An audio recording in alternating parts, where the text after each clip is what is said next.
Assalamualaikum students, how are you all? I hope you all will be fine. Today the date is 27 August and the day is Thursday. Today we will discuss gravitational field. Students, हम कल के lecture में हमने क्या पढ़ा था कि to masses के दरमियान जब हम फोर्स ऑफ ग्रेविटेशन लेते हैं तो वो हमने किस तरह से फाइंड की थी। कल हमने उसको ब्रीफली एक्सप्लेन किया था। अब हम क्या करते हैं कि हमारे पास टू ऑब्जेक्ट्स हैं, फर्ज एक मास m है और एक जो हमारे पास है अर्थ है। हम क्या चाहते हैं कि मास ऑफ द बॉडी, जो हमारे बॉडी है उसका जो मास है एंड द अर्थ, उसके दरमियान हम क्या लेना चाह रहे हैं, ग्रेविटेशनल फोर्स लेना चाह रहे हैं। तो क्या है, according to the Newton's in the gravitational field के अंदर रहते हुए क्या है, the gravitational force between a body of mass and the earth. तो इन दोनों के दरमियान जो फोर्स है वो क्या होगी, F इज़ इक्वल टू जी हमारे पास ग्रेविटेशनल कांस्टेंट है, कल हम लोगों ने इसकी वैल्यू भी देखी थी। ME मीन्स हम वहाँ पर टू मासेस थे, यहाँ पर टू मासेस क्या है, ME जो है मास ऑफ द अर्थ को डिनोट कर रहा है और M जो है मास ऑफ द बॉडी, और नीचे क्या है आर स्क्वायर, जिस हमने कल लिया था डिस्टेंस ऑफ द स्क्वायर। तो ये हमारे पास क्या है, फोर्स ऑफ ग्रेविटेशन है between the body of the mass and the earth. M E यहाँ पे क्या है, mass of the earth, M mass of the body, and R क्या है, is the distance between the centre of the body to the centre of the earth.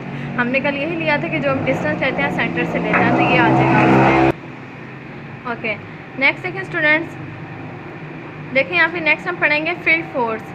It is the field, ये वो field होगी, ये वो reason होगा, यूँ समझे कि एक इलाका होगा, यानी एक हद होगी जिसके अंदर रहते हुए जो ग्रेविटेशनल फोर्स है वो ज़्यादा हो सकती है, उससे बाहर अगर हम जाएंगे तो ग्रेविटेशनल फोर्स क्या हो जाती है, कम हो जाती है। तो क्या है, it is the field in with the gravitational force of the earth acting on a body. यहाँ देखें ये एक अर्थ है। अच्छा स्टूडेंट देखें, अर्थ हमें क्या प्रोवाइड करती है, ग्रेविटेशनल फोर्स जो है वो प्रोवाइड करती है हमारी बॉडी लाइफ में। जितने भी ऑब्जेक्ट्स हैं जब वो फॉल किए जाते हैं होते हैं तो वो डाउनवर्ड ही ऐड करते हैं, बिकॉज जो है अर्थ में पावर होती है ग्रेविटेशनल फील्ड जो उस ऑब्जेक्ट को अपनी तरफ क्या करती है, अट्रैक्ट करती है। तो आप यूँ ये जो एरोस डिनोट किया हुआ किस चीज़ को डिनोट करना है कि जितने भी पार्टिकल्स हैं जब वो फॉल होते हैं तो अर्थ की तरफ क्या होते हैं, अट्रैक्ट होते हैं। और स्टूडेंट देखें हमारे जो ये अर्थ है इसके जो बाहर वाला ये जो पोर्शन होगा इसकी कुछ एक लिमिट होगी जहाँ तक जो ग्रेविटेशनल फील्ड है वो बहुत ज़्यादा होगी, लेकिन आप इससे थोड़ा सा जब बाहर जाएंगे तो ग्रेविटेशनल फील्ड जो है वो कम होती जाएगी। जैसे जैसे हाइट बढ़ती जाएगी, जैसे जैसे हम ऊपर जाते जाएंगे वैसे ही वैसे हमारी जो ग्रेविटेशनल फील्ड है वो क्या होती जाएगी, कम होती जाएगी। तो फील्ड फोर्स क्या हुई हमारे पास कि वो फील्ड जिसके अंदर जो हमारी जो ये अर्थ है वो बॉडीज़ को क्या करती है, अपनी तरफ अट्रैक्ट करती है, तो वो हमारे पास क्या होती है, फील्ड फोर्स होती है। ठीक है, नेक्स्ट अब हम देखते हैं। नेक्स्ट हमारे पास gravitation force is a non contact force. Student देखिए नॉन कॉन्टैक्ट फोर्स का क्या मतलब है कि ग्रेविटेशनल फोर्स एक ऐसी फोर्स है जो हमें फिजिकली तौर पे नज़र नहीं आ रही है, लेकिन वो ऑब्जेक्ट को अपनी तरफ क्या करती है, अट्रैक्ट करती है जब वो फॉल होते हैं।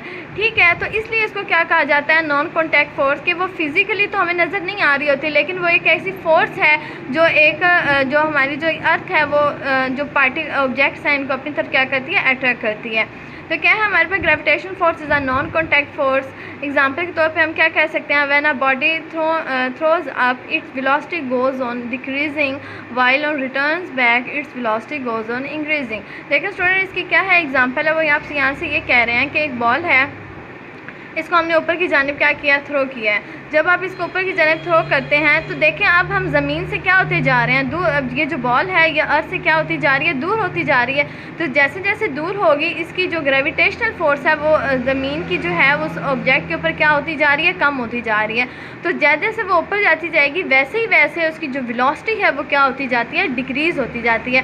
तो एक पॉइंट आता है हमारे पास, हाईएस्ट पॉइंट, जहाँ पर बॉल आकर कुछ सेकेंड्स के लिए, सेकेंड्स भी नहीं होते, बहुत ही कम लम्हा होता है जिस दौरान वो आकर वहाँ क्या हो जाती है, स्टॉप हो जाती है, और फिर वापस वहीं से वो क्या होती है, बैक मूव करती है, फिर दोबारा आकर क्या हो जाती है, फॉल हो जाती है।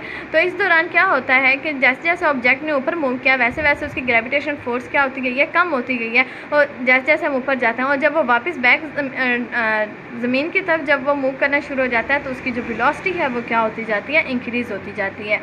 ठीक है, तो इस पैराग्राफ में यही था सब कुछ।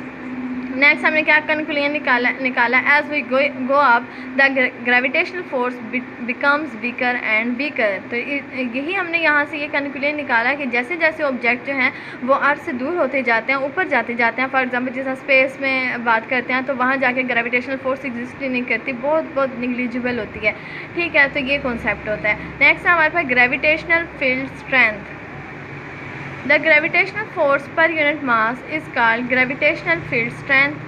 कि ग्रेविटेशन फोर्स क्या है, वो किसके ऊपर डिपेंड कर रही है कि फोर्स तो वो है ही सही है, वो किसके ऊपर डिपेंड करेगी, मास के ऊपर डिपेंड करेगी। जितना पर यूनिट मास यानी जितना ऑब्जेक्ट का जो मास है उस पर लगने वाली कितनी फोर्स है, तो जितनी ज़्यादा होगी वो उसकी क्या कहलाएगी, ग्रेविटेशनल फील्ड स्ट्रेंथ।